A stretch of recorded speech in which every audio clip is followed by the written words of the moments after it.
गाढ़ी नींद की दशा में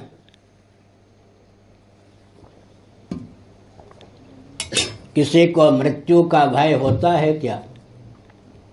मरणासन्न व्यक्ति भी गाढ़ी नींद की दशा चाहे 2 क्षणों के लिए प्राप्त कर ले, उसे मृत्यु का भय नहीं होता। भगवत कृपा से ऐसा बालक बनता है कि हम भगवान के अत्यंत सन्निकट उनकी करुणा के अमोघ प्रभाव से गाढ़ी नींद में पहुंच जाते हैं। मैं एक उदाहरण देता हूँ। अग्नि तत्व दाहक और प्रकाशक है। आप अग्नि प्रकट कीजिए, ईंधन के द्वारा प्रज्वलित कीजिए, अग्नि का सेवन कीजिए, मोटी भाषा में आग को तापिए। उष्णता के प्रभाव से, सर्दी के चपेट से आप मुक्त हो जाएंगे। प्रकाश के प्रभाव से, अंधकार के चपेट से मुक्त हो जाएंगे।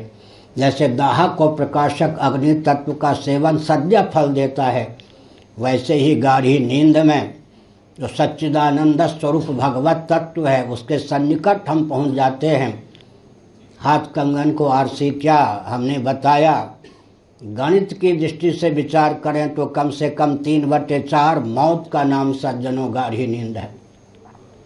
कर्मेंद्रियां सो जाती हैं, ज्ञानेंद्रियां सो जाती हैं, अंतःकरण चतुष्टय भी विलुप्त हो जाता है, विलीन हो जाता है, सो जाता है या प्रसुप्त होता है, प्राणों का भान भी खो जाता है।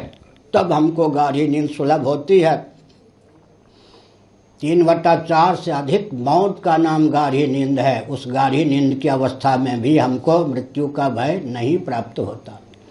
सचमुच में हम अपने स्वरूप के जितने सन्निकट पहुँचते हैं, उतने ही अंशों में मृत्यु के भय से भी त्राण प्राप्त कर लेते हैं। बहुत ऊंची स्थिति हमारी गाढ़ी नींद में होती है। थोड़ा मन को और सन्निहित कीजिए।